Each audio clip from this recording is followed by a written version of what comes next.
Ta mun dai da angur za mu zauna da uban kowa lafiya a garin nan.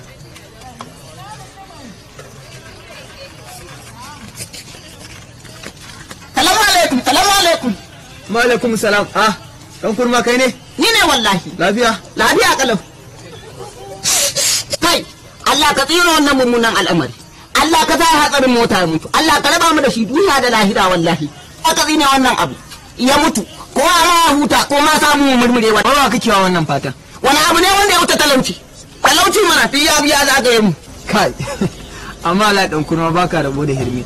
To ga ma talauci yana da rai har kake mai wannan fatan haka. Mana an ce yana da aboki.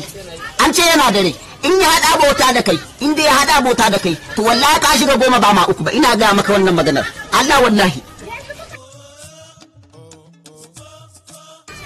Maganin talauci. Ban ji ba me kace? Cewa ne maganin talauci. Haka abokina. Kai yanzu kana da maganin talaucin shi ne ka kyale ni. Wato talaucin ma ya kace ni kenan. To wallahi sai ka bani maganin nan na sha na rabu da shi gabaki ɗaya. Allah wallahi. Kaga dan kurma. Wannan maganin talaucin kanka ba zai iya dauka ba.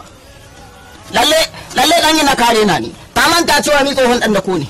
Buhun gero, buhun dawa, buhun masara, buhun alkama, babu wanda kan nan na bai dauka ba. Sai dan karamin abun nan ne zaka ce wannan kan ba zai iya dauka ba.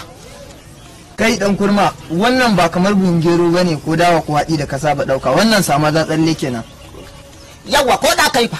Ni da nake so rabu da talauci har abada.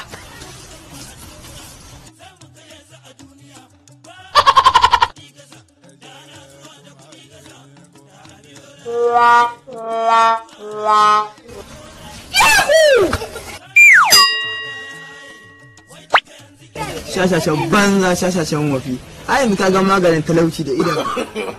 No.